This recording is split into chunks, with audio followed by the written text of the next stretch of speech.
economic model. No one was understanding. People walichukulia ka simple, like wadanganya, oh, the bottom up economic model sijui ni kuchukua pesa kwa wale sijui. I don't know what was it. Even some of them, they couldn't even explain what it is.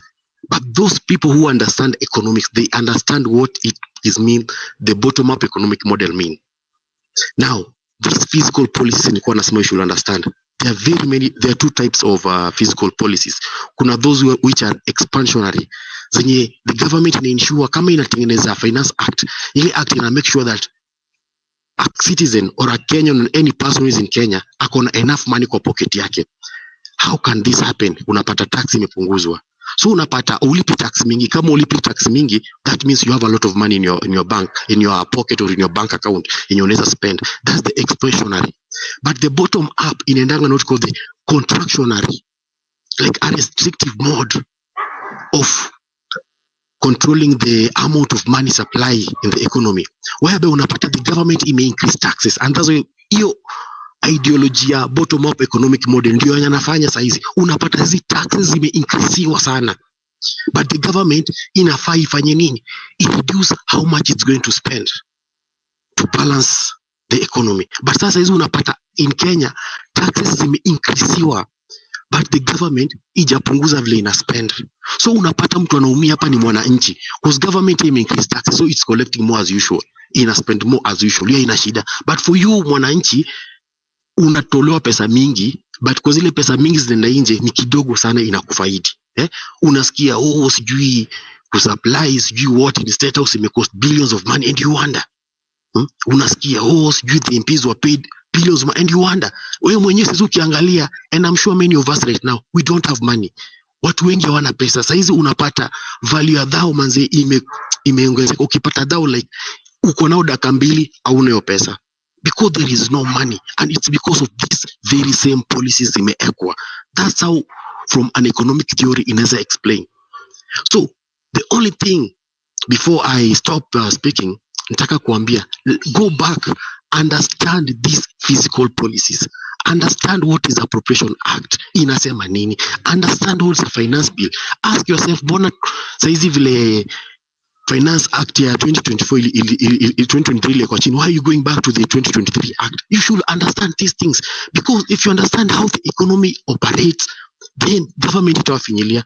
I can tell you people in countries like US, unajua ukikuja Kenya, those courses yenye watu wanataka kufanya sana sana ya medicine, engineering, but if you go to US, zile courses watu wanapenda kufanya sana ni something to do with business and economics, and that's why those people, no one can steal from them, because wanajua these basics of economics. But here in Kenya, most of us don't know. Mtu amefanya engineering atafanya economics maybe kama unit moja peke yake, maybe 45 hours only, na imeisha hivyo. So hata understand these basics. Akikuja kusikia mtu anasema mbona bottom up ajui ni nini, Raila anasema trickle down ajui ni nini, how does it affect them?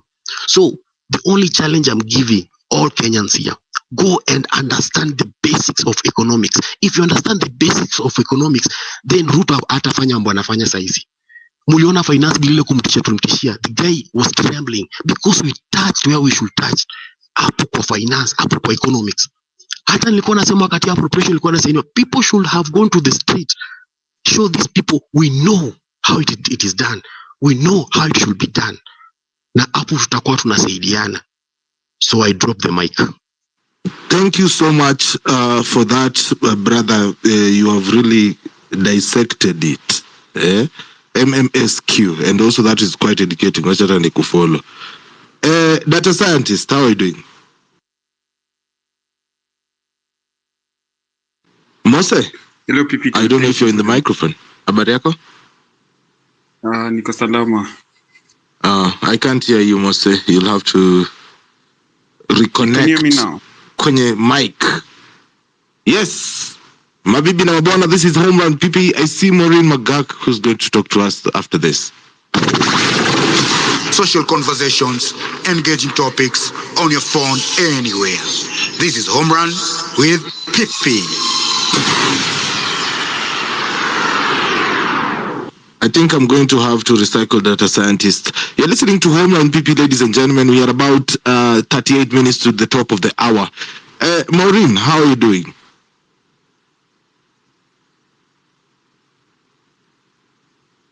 Sijui kama Maureen ananipata. Unmute your mic, Maureen. Niko hapa, Pipi, Mambo, and everyone on board. How are you guys? Sana. Kwanza kabisa, there's magic in this because what time did I request mic and even accepted? Yo, is there a magician at the back end, Pipi?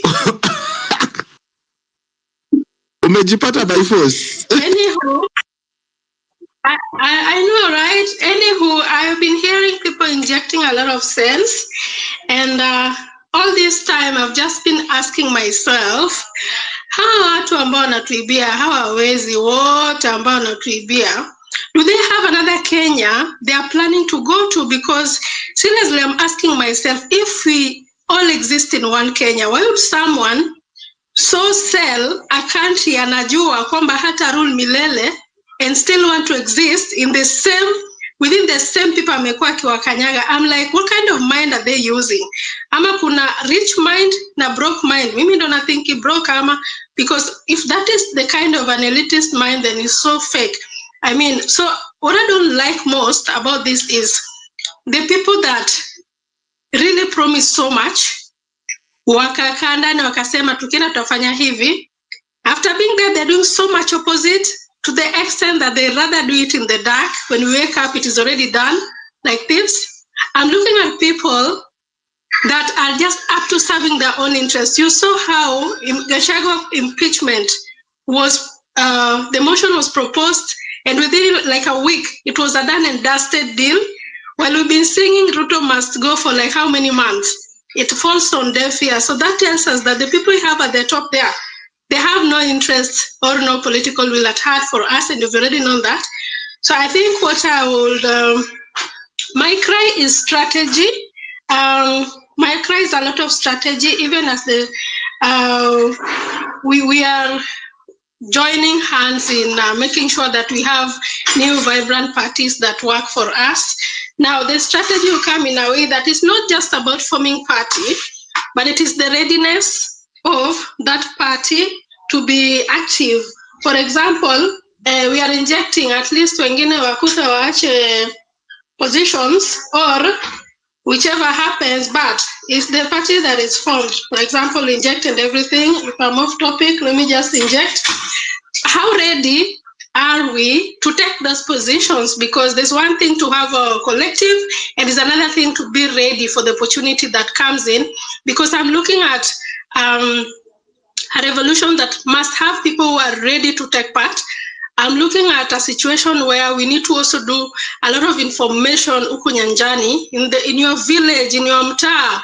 How many of your friends have ideas and they already know what to do, and they are saying, liwe liwalo, there's no psychophanry, we are not singing one name like it's gonna feed us for a whole year, yeah? And then now, because I know most of us, even where I come from, young people are really strong in, advocating for what they want, but ile action ndio inakuanga ngumu, especially for voting, kwa sababu voting power hatuna, we don't take ideas, so that's time to change. So how, from wherever you are, how are you making sure that at least each and every week there are sessions happening where you sensitize the people where chukueni kura and really go and vote? Because again, we have to say the truth, by not voting, you've already voted a big time, and that is not secret. To sanitize people to understand, it's not about mtu wetu. Hiyo mtu wetu ilienda kitambo. Now you are alone. You make decisions that will work for you. So from where I stand, I'm a very sad Kenyan, extremely sad with every bad thing that is happening, that I grew up when my shosho anaomba shosho mwingine mbegu apande, and that was all right. So right now, I'm at a place where if this is not happening, existing is gonna be hard, like my predecessor friends, speakers have said. I'm looking at a place where jirani yangu sasa hivi akona, manyiwa, that a time is coming where I can't even borrow, I'll be jailed. Oh my goodness, I will march to that jail naked if I have to, because it will be very difficult for me to stop asking for jirani mbegu, or to stop farming with manure, because I'm waiting for one that is costly that is going to monopolize the kind of, seeds my shamba grows. I mean, that is bullshit. And I wonder, this MPs, we have a people who sat there and are passing these bills. Wanatoka Utopia ama wazazi wao wote wanaishi Dubai. I don't understand people. I don't understand. Everyone who is here, ask your people at home. Leo hii, if you cannot omba mwenzako seeds, leo hii, if you cannot use your manure hizo za ng'ombe, like the Kenya is making it as a rule, you can't. How do you feel about it? Now, as I wind up, a war has to be finished by if you are angry enough. In many spaces I get, people are telling themselves, don't be angry. My friend, some of these changes, you have to really embark on them if you are angry enough. How angry are you? And some of the people say, no, don't be angry. You have to be level up. Ikikuchosha, ndio utapaza sauti. Kwa hivyo mimi, I'm angry. I'm very angry from where I sit. And there's no other Kenya. In fact, those who have been having their American dream, unaona vile kumechemka pia kule. Hakuna kwenda huko, hakuna dream huko. Dream ni hapa hapa. Let's suffer in making it work. Thank you so much, people and everyone. All right, thank you so much for that as well. And of course nimekuwahi, lakini afadhali ulikuwa na content. Karibu sana kwenye show, Maureen, and thank you so much for that submission. Ladies and gentlemen, this is Home Run with Pipi. Karibu sana kwenye show. If you like what you're doing, of course, request the microphone and come and talk to us. Tumekuwa tukiangalia kuhusu what is happening in our country in terms of the economy. Yeah. And, most of the times people either go to business or farming.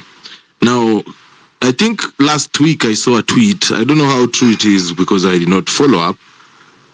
But last week I saw a tweet that somebody, that right now, gunia ya mahindi inauzwa 2,400 in Eldoret. I don't know if you guys know anything about that.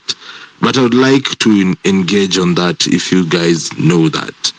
Yes. And also, data scientist, ukiweza rudi kwa mic itakuwa vizuri sana because you had something to say. Yeah.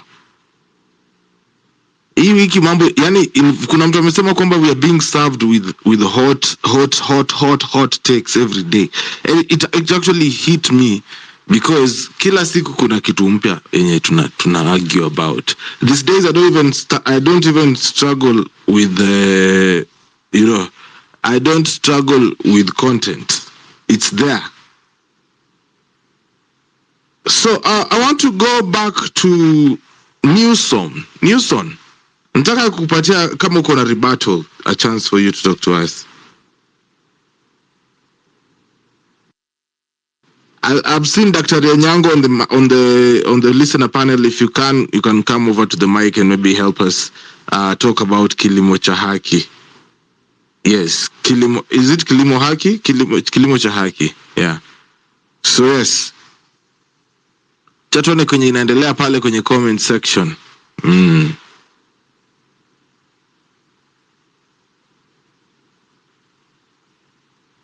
Haya.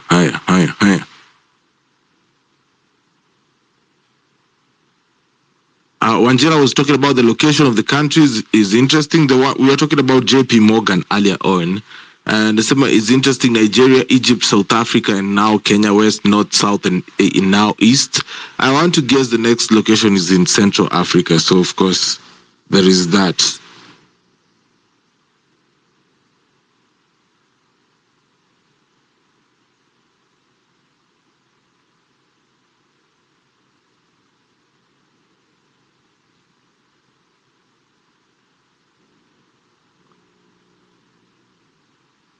O'Brien ameweka hapo hivi GMO, the monster inside your food. Even in the US and other places like Europe, we have seen people have labels of GMO on their food packs. Why? Because they know, like, people want to go organic, but wao wanataka pia biashara zao za GMO ziwaka. And since they have been wamekataliwa huko majuu, where do they dump? Africa. And of course, we have very greedy politicians, so they will take anything. Daktari, habari yako?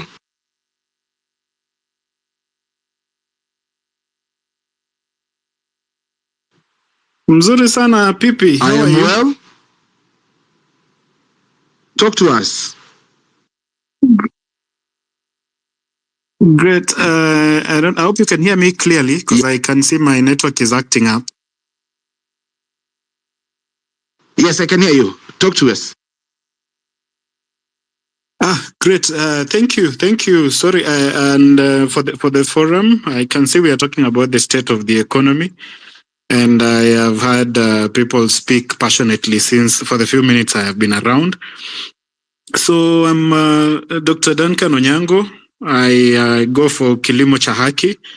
I have heard someone speak about agriculture issues passionately, reminiscing how we grew up exchanging indigenous seeds and using organic manure and all that. And that just caught my attention because it is an issue that is that I'm passionate about. And I hope all of you here have seen the campaign we are running on Kilimo cha Haki, talking about addressing those same issues, about the 9 agriculture bills that featured in our parliament that tend to take away our food sovereignty. Actually, that particular one that she's talking about already passed in parliament. It's a law. It's an act of parliament that is active right now. You are not supposed to exchange indigenous seeds. You are supposed to buy seeds from, licensed seed distributors. And those are the issues we've been talking about. So our campaign continues to be able to protect our indigenous seeds and foods. And I hope you've also seen my colleague and co-founder of Kilimo cha Haki, Mary Kathomi, actively break down these things to us on all on the media. So I would, in line with that, I want to extend an invitation to all of you to join our Kilimo cha Haki campaign. Kilimo cha Haki is a lobby group that has brought together thousands upon thousands of farmers from across the country. We are also having a lot of professionals in agriculture and other related professions that have come up to support our campaign. We have a big team of lawyers that have volunteered to help us pursue the legal action against these punitive and unconstitutional bills. And in fact, as we speak, there is a petition that we have been working on that is pending because we could not present it to Parliament and the Senate while this impeachment motion of Gachagua was going on. So we are actually likely to have it next week. And it's not just going to be a petition. We are planning a march. We are planning a peaceful but huge protest. We have other parts of the country telling us to get a nationwide protest. Going to lose all these indigenous varieties of not only crops, but even think about think about livestock. Think about your kienyeji chicken that you. When I go to my backyard in Migori and buy chicken in town, it is most likely to be an improved kienyeji, not the original indigenous variety that has its own taste that we are used to. So the dream we have is to be able to help Kenyans to not only fight these bills, but we are going to launch a campaign to be able to farmers on how we can be able to create seed banks and how we can also be able to conservancies for our local indigenous livestock. So you're going to be seeing a lot from us. And related to that, in the recent, you've seen also there's a campaign that our sister organization Taifa Mpya is running today that is so close to us because it affects our ladies, our girlfriends, our wives, our mothers, our daughters, and it has to do with the diapers and the sanitary pads, sanitary towels that our girls use. So we, for a long time, For a long time, you will see these things being advertised very nicely, and we are made to believe that they are safe, and they are made out of 100% cotton. But a study, a careful investigation into the contents of the material that constitutes the sanitary materials that our ladies use and the diapers that our children wear has revealed that they contain tens of very dangerous materials. Actually, number one, they are not 100% cotton, as we have been made to believe, including the most trusted and huge brands like Huggies and all these ones that the high and mighty in society who can afford them go for. So a campaign has been launched, and it's going on. It's actually entitled "Sold by Trust, Sold by Lies, but Bought by Trust." Because all these years they have sold them to us by lies, and we have bought them trusting that they are safe and secure for our kids and convenient, because those of us who grew in the previous generations, we knew how kids used to grow up on napkins. But the convenience of Pampers or diapers came, and we ran into it. But now it turns out that these things are actually, some of the materials put us at risk of infertility, put us at risk of cancer, because some of the materials are carcinogenic and all that. So a team of lawyers already filed a petition in court. We will have a mention tomorrow, and the link has been given before Justice Chacha Mwita, and we are taking on these big brands that put these things and package them nicely and advertise them very attractively, and we go buying them trusting that they are good and safe and convenient for our consumption. So it's it's an interesting but dangerous perspective. Some of our ex accounts have been already censured and suspended for running that petition. But we thank Kenyans, because as we close the day, I think we started in the morning, and we have over 1,000 petitioners that have already signed, and the numbers are growing by the day, by the hour. So Kenyans, we have to be vigilant about the things, not only the things that we consume, but now it also turns out that these are the things that we wear and things that are so important and so personal and so close to us, because we need to protect our girls, we need to protect our children, we need to protect our society, we must protect our health for us to be able even to have a country, this better Kenya that we are fighting for.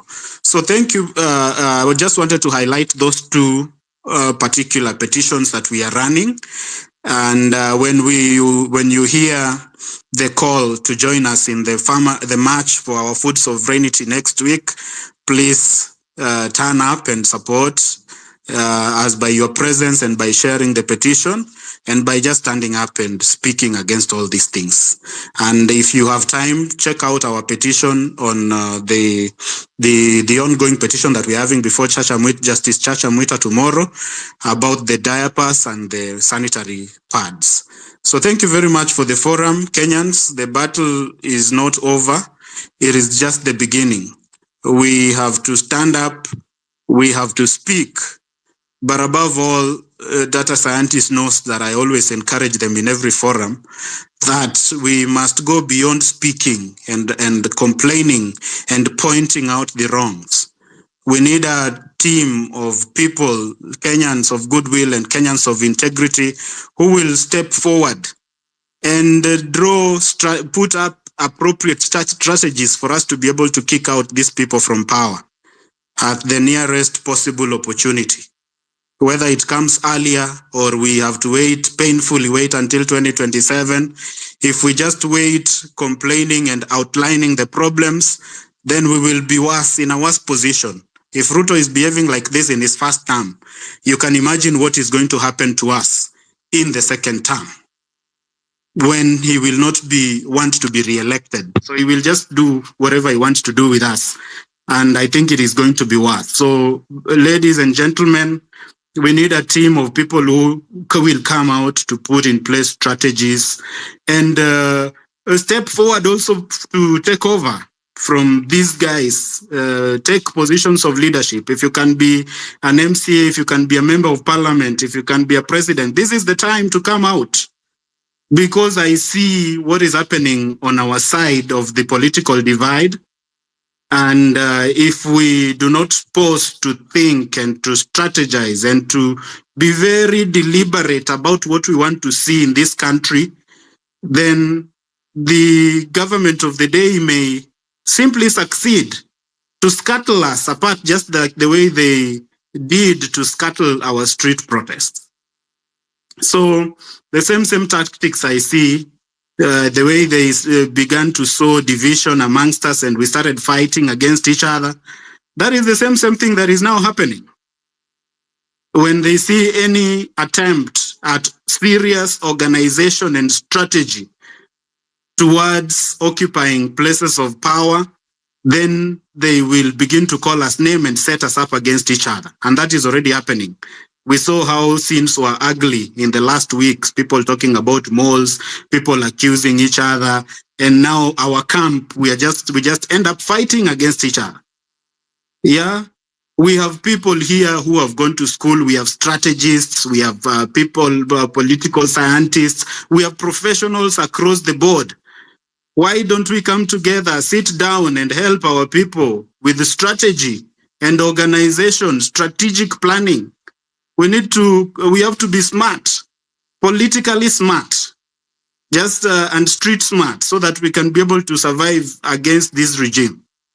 Otherwise, ladies and gentlemen, we are going to be here still doing a debrief after 2027 or after the next any general election.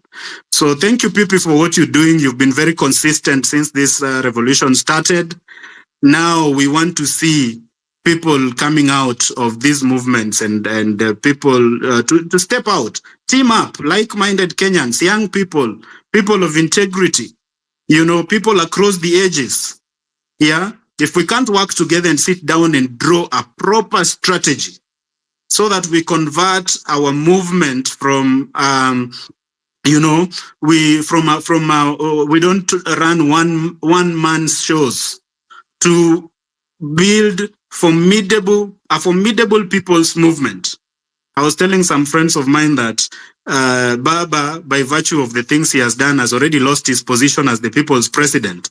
So we need to organize ourselves so that we can occupy that position as we wait to occupy the ultimate position of the constitutional president of the Republic of Kenya and all other elective seats. And sometimes I was challenging some friends of mine because we may focus so much on the president alone. Yet we forget that this is the time for young people, emerging leaders, not only young people, but emerging leaders from across the ages, to come out and strategize to occupy that MCA position in your village, to strategize to be able to go into that parliament. Because if our parliament was working straight, Ruto wouldn't be taking us for a ride the way he's doing to us today. In fact, I was telling some young people that the same thing Parliament is doing to Gachagua, that is how they are supposed to be treated, to be giving Ruto sleepless nights. The same way those MCAs are giving that lady, that governor in Meru, sleepless nights since she's got into office, that is the position our Parliament is supposed to hold with our president.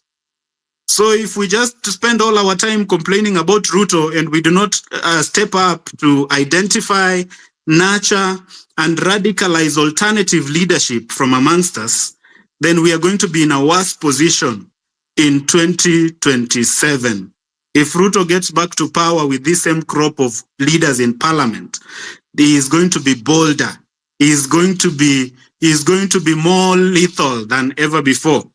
And I don't know where we shall run to go and hide. So, ladies and gentlemen, let us arise beyond speaking on these spaces to be able to organize and strategize and take this message down to the grassroots in a serious campaign that will destabilize and remove this regime from power in the next time we have an opportunity to go to election. So thank you so much, and may God bless you. We fight on. Thank you so much, Daktari, for that. And you by you saying that, you just reminded me something. Tomorrow, I announced it on Friday last week on the town hall. Tomorrow, I'll be giving a free microphone, okay, to anybody who is looking to be an MCA, an MP, a women rep. I don't know if you guys remember that, but I told you, kama uko na ambition, whatever you will be, kama unataka kuwa MP Wajir, unataka kukuwa MCA, ama unataka kuwa MP Kuria West kama mimi, you come here and tell us, this is the problem I've identified. We want problem solvers for leaders. So ukuje hapa hivi tuambie, this is the problem I've identified, this is how I'm going to do it. Alafu watu watakuambia kama you're onto something or not. So remember that. Kesho kutoka 4 p.m. all the way to 9 p.m. I'll give you a chance, young leaders, to come and speak to us, because I've realized that we are making a lot of noise, and I'm very happy what Daktari is doing with Kadhomi, by the way. They are not just speaking, okay? For me, this is a media platform, but we cannot only depend on media platforms. Okay, we also need to get off this platform so that we can have something to report in the form of progress. So thank you so much, Daktari, for what you're doing. Of course, hiyo siku yenye mnatoka out the streets, we are going to come here mtuambie watu watoke wenye wanaweza kukuja wa join. Of course, Kadhomi has also been part of our family here, and leo nilikuwa nataka kumuona kwenye show, but imekataa kumconnect. It's like amekuwa hacked or something. So yeah. But yeah, I want to finish with Sheila. Sheila, what's up? Thank you. Simu yangu sijui inafanyika nini. The internet is dropping on and off. I love to be there at Daktari space. Unfortunately, kesho I also hold a Tuesday update space tukiongelelea hiyo punguza mizigo and other. But immediately isha cause ni 6 to 8 I'll come and join you on this one. I think all of us should do public participation. Alafu to support one another. I wanted to give an example zenye tunajua of the government's failed fiscal policy. Affordable housing is one of the failed fiscal policies zenye tuko nazo. They keep highlighting how the Juakali sector imeimproviwa, but remember, Juakali is a complementary benefit of what the purpose of affordable housing was, which is to provide dignified and affordable housing solutions to Kenyans. Hakuna nyumba hata moja tunaona Mkenya ame-own from the affordable housing program. So that's a failed fiscal policy that we can see. But I think Kenya's economy has the potential for a lot of growth. First of all, the government needs to find a way to tap into the creative economy. How do we empower the creative economy? Number two, how do we help how do we bring together the diaspora, their skills, their expertise, because they have a different exposure? How do we bring them back to Kenya? How do we incorporate them in our economy? Did you know that the diaspora remits almost 600 billion annually? Lakini hiyo pesa si ati yote inakuja kwa government, ama si yote inakuja into the national coffers. Most of it inaenda kwa rural areas, inaenda kwa family and friends, but obviously inaendanga kwa biashara zao. Maybe kawa wanajenga nyumba, there is some money that goes to the government through the VAT. Alafu in the same depth of incorporating diaspora to improve our economy, we need to reduce the remittances. Apparently yetu ni 23%, one of the top 5 highest in Africa. Ile kutuma pesa back through the bank, through M-Pesa, through any money sending platform, we have one of the top highest. We are following, I think, Nigeria, Egypt. So one way we can improve our economy is by incorporating the Kenyans in diaspora in terms of their skill, not just remittance peke. We need to tap into we also need to tap into the creative economy. Hii maneno ya kutax digital that will only give us tutatafuta tu njia za kuhepa hizo vitu. So the people in government need to come together and find better fiscal policies, find employment opportunities for us as the youth and also other Kenyans? Also, how do we tap into the enablers? By enablers, I mean wase wenye wameretire. For example, watu kama diplomats, retired diplomats, they know what is out there that Kenyans can benefit from when they are back home. Unajua? So that's another thing we need to do. Number 3, we need to improve our food security. If I can eat and I am full, I can think. We need to tap into that. We need to tap into our ICT. The government haija to engage enough. Imagine if you don't know somebody, hata watu wenye wako hapo maybe hawajasoma, alafu it goes back. Watu wenye mtu anapewa docket ama umeingia kwa program ya ICT, that's not even your background. Maybe ulifanya computer packages, so now you think you're an ICT person. They need to find a different structure. And lastly, us as Kenyans need to look critically and intensively at the quality of people we choose to represent us. Watu wengine, hata mimi nilichagua Jalango finance bill hakuwa na interpret your finance bill ngo. Mtu Jalango alikuwa hapo anaiangalia, ana smile, anacheka tu. You know, he actually, I think, even voted no because aliangalia public. You know, most people in Langata are learned, but what about people who are not learned uko mashinani?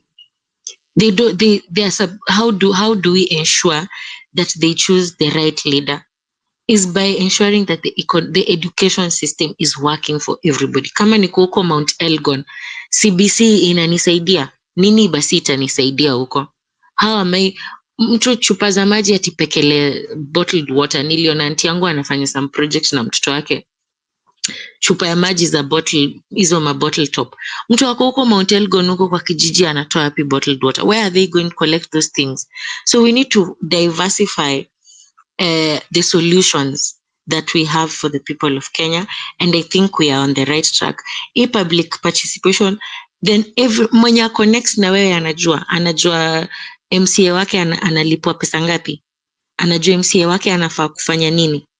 Kama ni barabara ya estate yenu, did you know you're not supposed to changa money ati mtengeneze barabara ya estate? That's not your role as people of the estate. Ako ka barabara iko na mtu mwenye anafaa kuijenga. There is a procedure.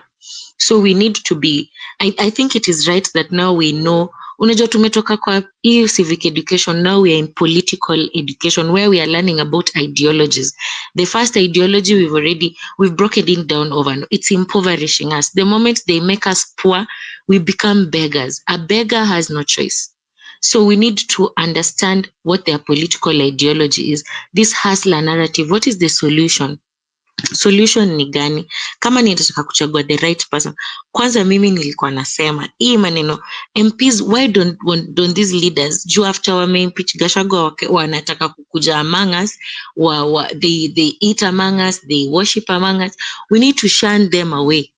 If you're not for us, go and stay. Sijui kwa nini wapendi kukula na kukunywa pamoja na kutravel pamoja.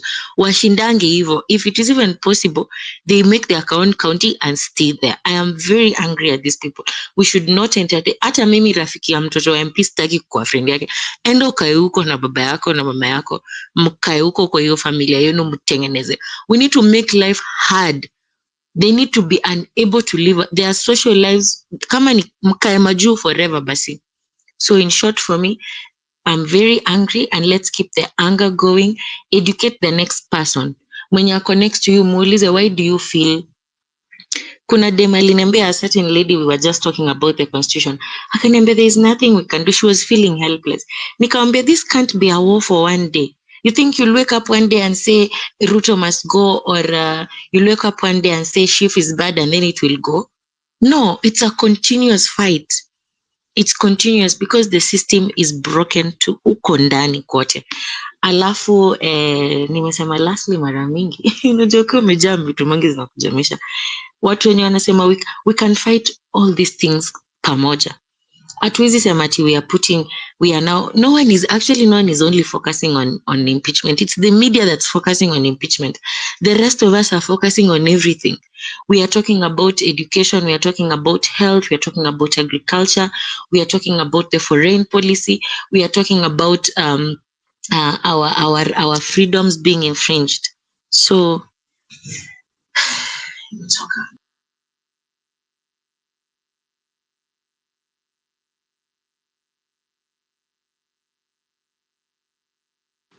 Hivyo ndo umedrop mic Sheila ama ni mimi? Well, it looks like we've lost Sheila. Newson, can you hear me? Yes. That activist, can you hear me? Allah, is it me or is it? I can hear you.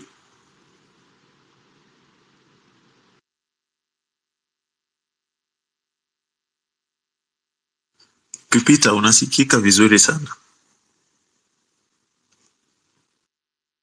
Wasikika, ila sasa umefunga maiki.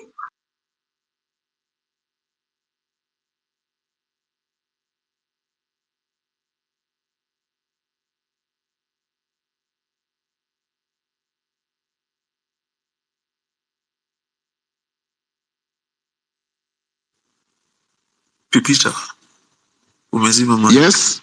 Umezima mic. Nilikuwa nina refresh bwana. Nilikuwa nimepotea. Pole. Yes, anyway, asante sana. Newsom, sijui kama uko na final words for us. Oh well, kwa kufunga, technically economy yetu si yetu. It's being run from somewhere else. From the rating and every other thing that is involved, kuja kuprint pesa yenyewe, controlling that money, people who make policies, we are not in control of our economy. And so we have a long way, but again, a journey of 1,000 miles begin with one step. And so these are the first steps zenye tunaanza, so that in the near future, we see a different Kenya. We see a Kenya which is fully independent from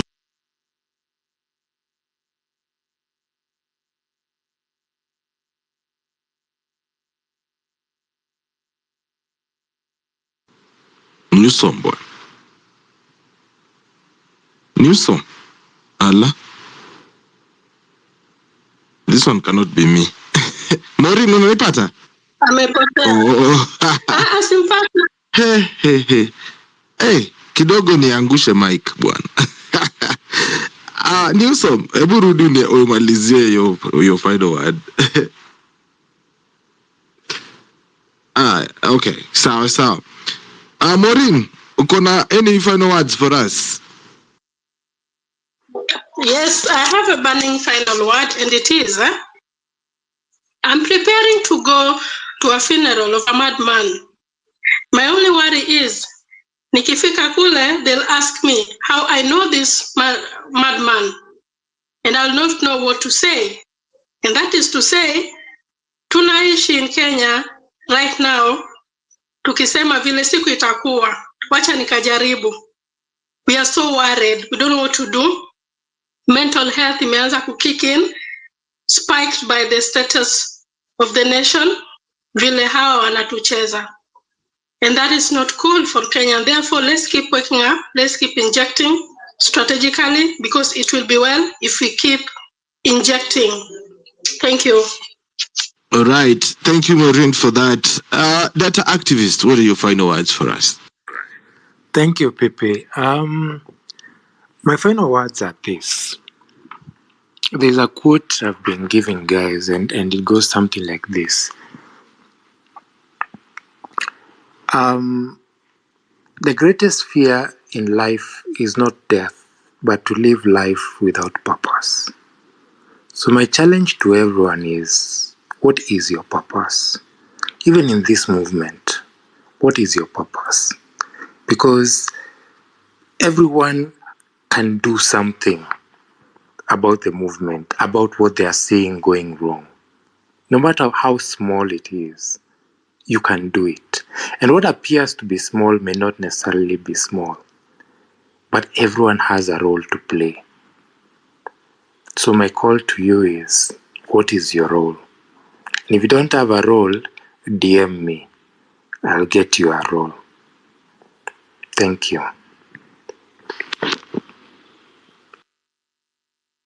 Back to you, Pipi. Thank you so much for that. Nimesikia umesema kwamba wewe ndio unapeana roles. By the way, ladies and gentlemen, for those who don't know, tomorrow I'll be sitting with the MCs, MPs. Kama unataka kuwa governor, kuja kesho. Ukuja uniambie vile unataka kutoa Lonyangapuo kwa kiti. Yeah. Nataka kusikia hivyo. So kuna tweet nimeweka hapo hivi Tuesday on HRWP will be giving young leadership hopefuls a chance to speak up on their plans. If you're an MC, MP, MCA, governor, women rep, join the show and talk to us. Help me by retweeting that.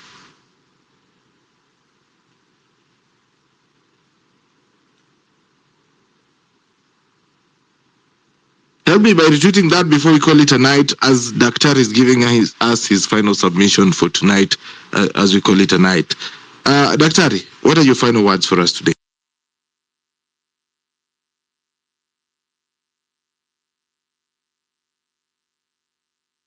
Daktari, either?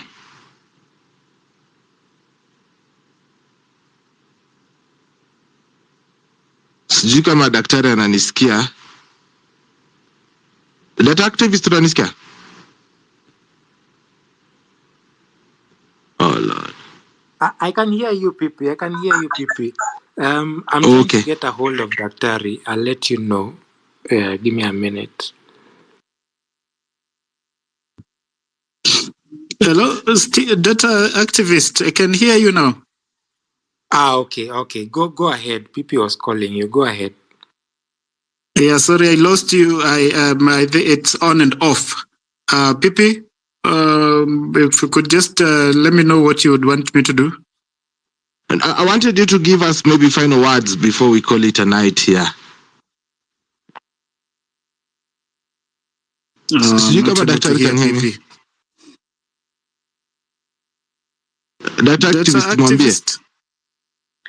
Yes, he can hear you. Okay, let me tell him. Daktari, we are doing the final words. So would like to know what are your final words as we close up. Oh, thank you. I hope you can hear me, although I'm not able to hear some of you. Yeah, thank you. Yeah, so my closing words would be, just as I said, actually, recently, in the past few days, I have shared this with the data activist that I actually challenged myself to sit down and work out a strategy, work on a strategy document that I am willing to share with people who are interested in crafting a proper strategy towards a grand takeover of political leadership in this country. Because we had a space some time back, it was entitled Grand Takeover of Political Leadership in this country. But I have not seen, I have been in many groups, one after the other, trying to see what people are doing towards getting the change that we want in this country. And I am disappointed to note that I am yet to come across a group that is so strong on strategy. Yeah, we have been very good at mobilization to the level at which some of us who are at the helm of the movement have been able to come to the national limelight and build a very good national profile. If only we could be able to add strategy and organization into it, bring in, this is the time to bring in the best political minds that we have in this country. And people of integrity, some of whom have walked this journey before us, and sit them down to mentor and to be able to strategize. By now, we should be having an alternative, we should be a government in waiting. We should be having an alternative manifesto. We should begin to tell Kenyans, we are saying these guys must go, and this is what we have to offer in return. Yeah, we have been talking about education. We have been complaining about the funding model. Can we sit down and look into our education and tell Kenyans, when we remove these guys, this is how we are going to run our education? Right now, with I almost said Shif and Shah, can we now get into a level where we can sit down, put our minds together, and be able to tell Kenyans that this is the dream health sector that we are going to run? This is the time to tell Kenyans that we have been complaining about devolution. When we remove these guys from power, this is how we are going to do devolution and implement it in the right way as the Constitution Kenya 2010 envisaged. And these are the changes that we think should work. So this is the time to be able kujipanga. Na siasa ni kujipanga. Ruto tayari amejipanga, akajipanga mpaka na baba. Sisi kama hatutajipanga tutabaki hapa tukitusiana na kulaumiana na kudeplatformiana and doing all those manner of things. We will just deplatform each other. And in fact, I think where Ruto sits, he looks at us and he must be laughing. Wanadhani kwani hao watu, what do these guys think we are? Do they know that I have been in this game since YK92? Do they know that I learned from Moi? He looks at us. What do these Gen Zs think? Yani I think where he sits wanatuangalia wanaona kwani hao watoto wanadhani wanaweza amka tu siku moja na wachukue serikali. Do they think it's that easy? I just imagine in my mind that is how they look at us. Yeah. When you can imagine how you feel when maybe somebody comes, a small person. Zile siku tulikuwa tunapigana physically when we were in.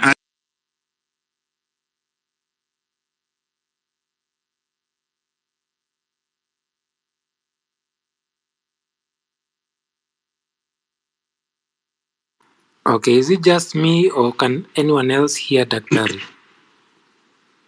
Amedrop kabisa. Na venye alikuwa na inject vizuri. One.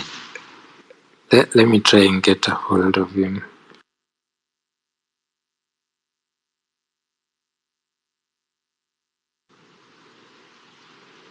Nikampigia simu.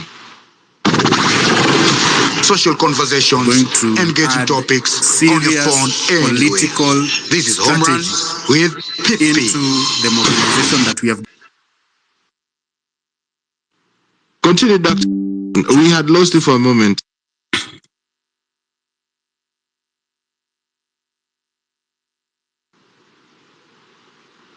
Asante sana kwa tune in kwa Home Run with Pipi. I think Dr. Activist I'll use you to tell Daktari Asante. We will be here tomorrow. As you've known, tomorrow is a chance for you, if you're a political aspirant and also as a citizen.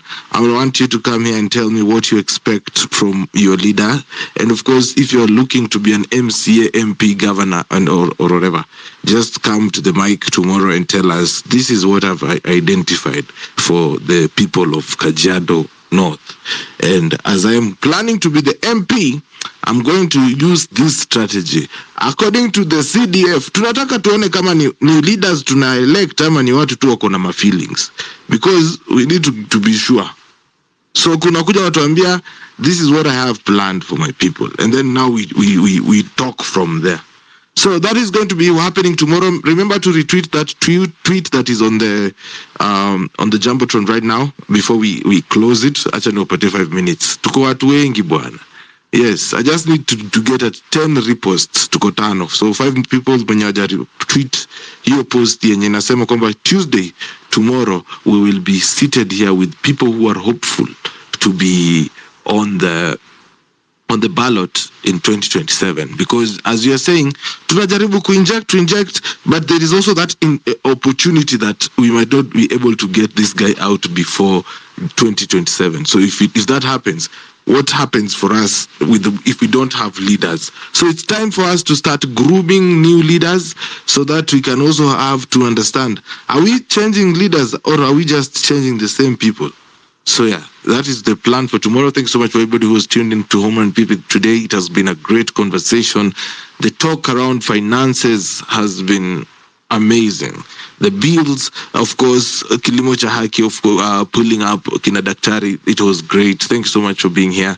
I'll meet you tomorrow at 4 p.m. kama kawaida for that State of the Nation Tuesdays, as of course we will be following up on the impeachment of Rigathi Gachagua. Also, news from Kericho, the impeachment of Governor Mutai fell through after he raised an objection in the parliament in Senate that there was the 2/3 threshold of MCAs was not met in the impeachment meeting that happened. So that is how he survives impeachment. Mutai goes back to Kericho governor directly. So the one that we're looking forward to is the impeachment of the one and only Rigathi Gachagua. That will be on Wednesday. Of course, you know we have live coverage for that. We will be streaming through them to skize tu kenye wanasema all through that hearing. Of course, that is much of what we are doing. Thank you so much for those people who are seeing and tweeting that tweet on the Jumbotron. Of course, as I always say, Homeland People is supported by you, the listener. Nyinyi ndio mnaweka taa zetu zinabaki on hapa. Kwa hivyo, if you like what I'm doing, kuna tip line 8229 yenye unaweza to support. Kwa hivyo, mbaki salama. See you tomorrow. Be safe, guys. You are listening to Home Run with Pippi. Weekdays from 4 p.m. to 9 p.m.